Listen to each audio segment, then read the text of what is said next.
Hello, welcome in. You might notice some things different. This is an upgraded edition of our video podcast from WVSports.com. Musings from the Mountains. I'm Keenan Cummings, managing editor for the site. And I'm Patrick Kotnik, staff writer for the site. Bye week, got rested, got relaxed. Patrick, what'd you do? Just worked. Nothing too exciting there in the life of Pat Kotnik. Yeah, that's pretty much. How about you, Keenan? Yeah, nothing. Nothing? They just worked and took care of my sick kids. Both pretty lame. But now we got some football to talk about. The bye week's over. West Virginia is going to host number 11 ranked Texas in a big football game this weekend. Game will be kickoff at 3:30. Should be a raucous crowd. I'll get into that a little bit later with some of the recruiting ramifications. But Pat, anything you take away from Neal's press conference off the top of your head today? Off the top of my head, something I did take away is that he discussed receivers. He needs more consistency out of the group, especially outside of Sam James, TJ Simmons. He really wants some more consistency out of the receiver position. It's a young group, but he said against Kansas, he wasn't happy with the play of the whole group, not just certain guys, but the entire group. Obviously needs to improve moving forward. He wants them to be able to make plays, of course, blocking on the perimeter.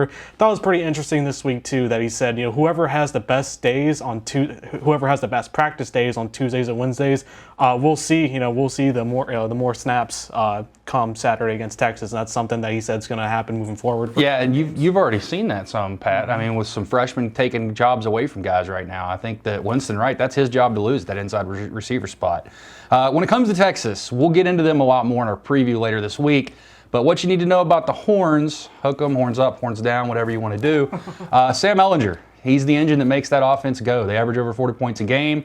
He's completing 73% of his passes, a healthy 8.3 yards per attempt. So he's doing things. He can also run the football. He's one of their leading rushers. So that's going to present some problems from West Virginia, especially because they struggled so much against running quarterbacks earlier this year. Kelly Bryant, for example, they missed 22 tackles in that game. It's going to be a focus to kind of get him to the ground. Now, West Virginia moving forward here, some interesting things I thought today from Neal's press conference. Talking about guys that impressed during the bye week. Young players, guys that you haven't really seen a lot. These are these guys that you hear about a lot. Remember David Long, Josh Chandler, those scout team guys that might not play this year, but are probably going to play big roles in the future. Jarrett Doege's a name everybody knows by now. Many people pegged him as the starting quarterback before the season. He's impressed. Isaiah Isdale, who's played a little bit this year, he's going to be in for a bigger role at that slot wide receiver. I think that's what Patrick was alluding to. If you practice good, you might play good. So we'll see what happens there. Jalen Thornton, son of John Thornton, impressing on the interior defensive line. He's probably a defensive end down the road, but has really started to kind of make an impact there. And finally, Tyke Smith. He's a guy that's just productive. Mm-hmm. He's in for 6 to 10 snaps a game. Guy has 9 tackles on the season. Has just really done his job. And the guy that I think is really exciting, just for me, I thought he would play this year. I think injuries has kind of put him in a position where he can't, is Jared Bartlett. Mm-hmm. He's a natural at that bandit. Pass rushing kind of linebacker. I think down the road he has a big role. Probably not this year. Probably going to take some time. Speaking of linebackers, I think we'd be remiss if we didn't mention Vandarius Cowan, everybody's favorite linebacker to talk about on the WV Sports message board. He's back. Well, he's back for the first time, I guess, because he has not played a game for West Virginia. Hasn't played very much. It'll be interesting to see how he's used. They've made it clear that he's going to play some on defense, play some on special teams. How much, they're not putting a snap count to it. It's going to be a situation where he could play 30 snaps, he could play 10 snaps. We'll figure it out when it goes. But what's interesting about it to me is he at least gives West Virginia some added bonus there. You've been overextending Quandarius Qualls. Guy can't play 70 snaps a game. You need a guy that's going to be able to get off the edge, create havoc.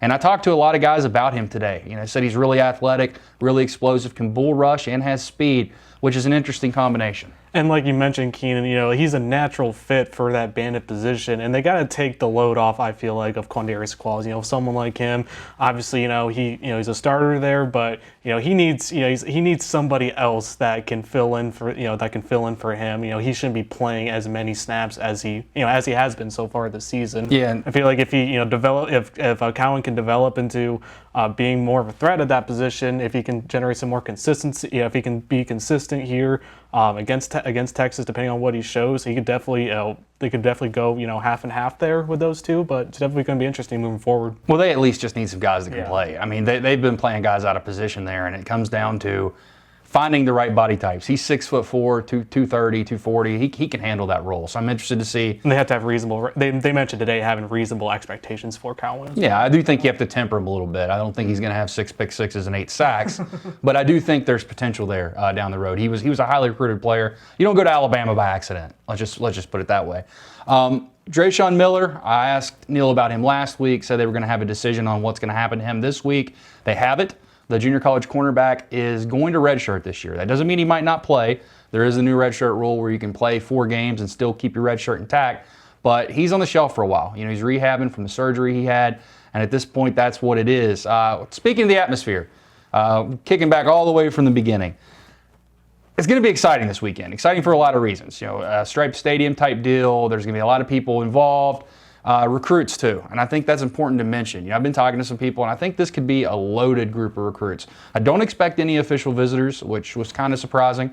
I had heard that maybe Sean Martin and some others were going to officially visit, but unofficial visitors, I think they're going to be quite a bit. Commitments, Chris Mayo's coming, Quay Mays is coming, and then you look at some of the guys that are uncommitted for 2020 and 2021 already.